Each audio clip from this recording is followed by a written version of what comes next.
Hi, I'm Jim, and this is Jim's Fix-It Shop.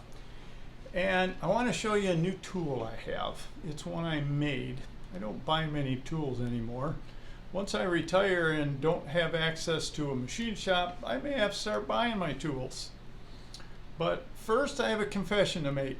In the last video, at the very end, I explained what happened. My boss was ribbing me because I always say at the end of my videos, work safe, have fun, and I'll talk to you later. Well, Rodney noticed it in the video. He says, "Hi Jim, are those stitches in your thumb?" Yes, they were. I got them out, and Rodney, because you're the only one that noticed this, apparently you pay attention. I want you to send me your name, address, and zip code to my email. Don't put it in the comment sections on anything, because everybody can read them. Send it to my email, which is jimsfixitshop@gmail.com. And I'm going to send you one of these. This is for my good friend Eric that works at Dick Dykehouse and Company. They're a catalog sales for machinist tools and machines, and it's amazing what they sell, and they have awesome prices. This is a magnetic pickup tool which has a built-in light in it, and it extends out about, well, it's over 2 feet. Rodney, that's yours. Thank you for watching, and thanks for paying attention. Now, the tool I made, I suppose you're going to want to show you my stitches. All I have left is the train tracks. They took the stitches out. Healed up quite nicely. But, you know, things happen. So work safe. The tool I made, I didn't know if I just used it to get the wheel flange off of this 25-inch snapper I'm tearing apart and selling parts. I didn't know if I really wanted to show it working because I had my doubts. When I made this thing, this is the puller I made, and you bolt it onto your wheel flange and it pulls it off, which this was really rusted on and worked very nice. Now, I had a guy send me a picture which kind of started this whole train of thought of one he hired a machinist to make him. There's one shot of it, and here's a picture of it on the wheel flange. Unfortunately, when he made this, if you look close, you can see he welded the nut to the puller. Now, even if that was a grade 8 nut, you heat it up that much, you just took all the heat treat out of that nut. It'll end up softer than a standard nut before you welded it. So he said the first time he tried to use it, it stripped the nut right out. And they charged this guy it seems like he said it was like close to $250 to make this. So I made my version of it. And I have a 9/16 fine thread screw in it, and it worked really nice. I used an impact on there, and it didn't strip out because I didn't weld the nut in. This is what my nut looks like. Just like that. It's twice as long as a standard nut is, and this is how I build stuff at the shop that's constantly being tightened and loosened on fixtures. I build them like this. So when the nut goes bad,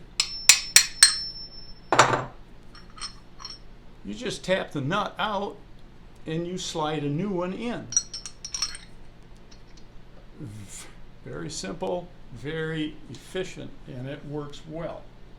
Now the first time I used this thing, I started to bend this flange. It didn't bend it here because it was bolted to the puller. It bent it down here.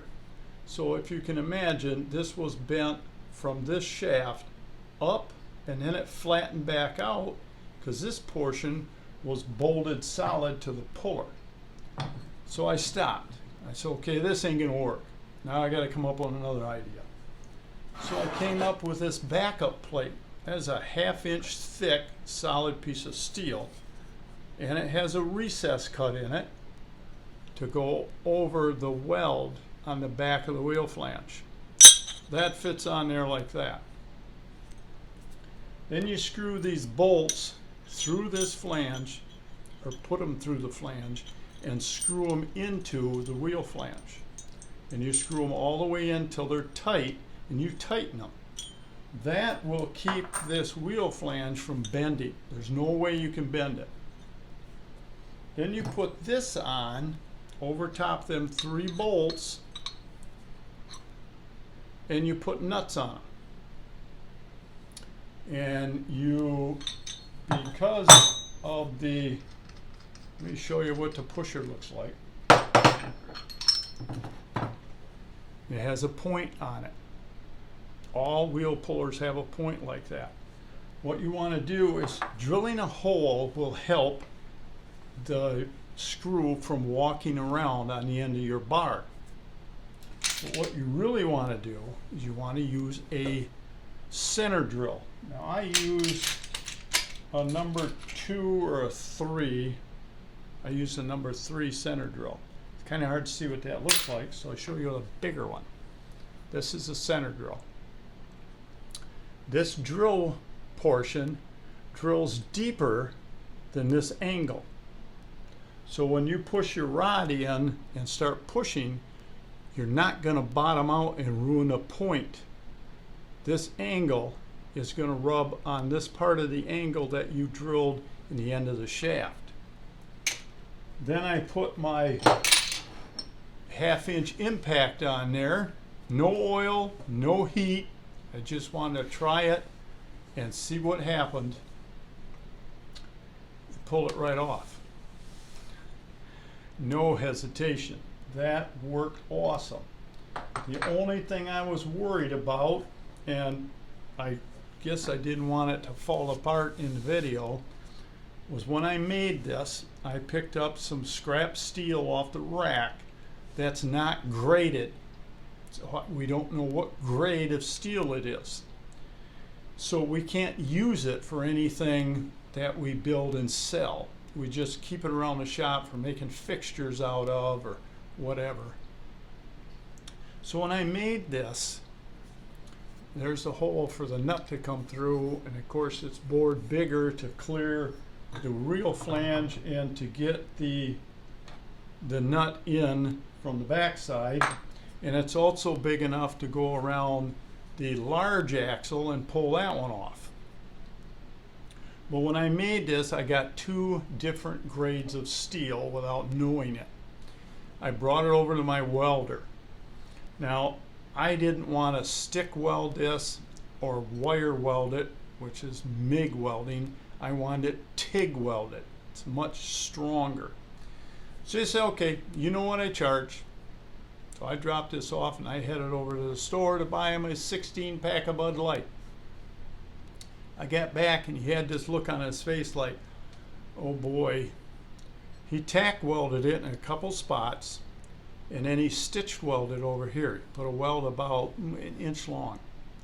And as he was turning it to weld over here, to start welding over here and then go around, he heard this pop. This weld cracked right in half and you could pull them apart. I said, oh, now what do we do? He said, well, I got an idea.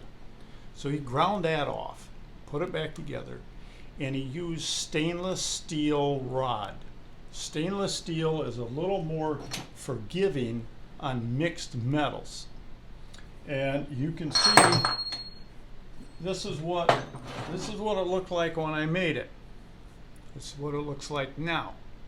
You can see how much heat he put in there to burn that weld into both of these pieces of steel. And it hasn't cracked yet, so I'm crossing my fingers this thing will hold up. That's what I've been working on lately. I still have a couple more projects I'd like to get done before I retire, and hopefully I will. Excuse me. Sorry, it's a little dry. I got the fire going in the furnace, and it's a little hot in here too.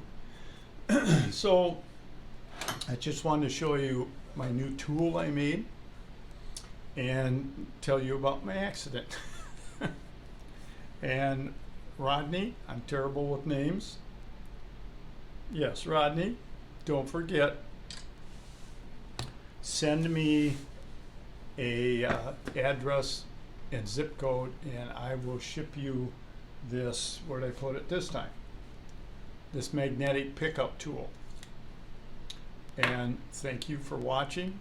Thank you for subscribing. I have a huge problem with subscribers. Mine goes up and down. I lose as many as I gain. I have a program that if you own your own YouTube channel, you can use to find out everything about your channel. I have a little over, what, 16,900 subscribers. 16,964. And that's the only way you make any money on YouTube. You got to have subscribers, you got to have views and likes. And my 16,000 is only 11% of the people that constantly watch my channel. Come on, guys, it's free. It doesn't cost you a dime. And someday maybe I'll make enough money to keep this channel going. I'll make some money, I don't know. So that's where I'm at now. I just wanted to get a hold of Rodney and say, hey, thanks for paying attention. And I have a few other things that are different or new, and nobody's really said much. I have the shop cleaned up pretty good. So hopefully my next video, if I get this stuff out of here, here's the snapper, tires, box of parts there, the front end's down there on the floor. I do have a complete handlebars for a snapper. Now when you change these on yours, a lot of people don't like them wheels. You have to have the handlebars and you have to have the steering shaft. Shafts are different between the handlebars and the steering wheels. That one's in pretty good shape. It's got a little bend to it, but not bad. Okay, that's about it. So, hate to even say it, until next time, work safe, have fun, and I'll talk to you soon. So long.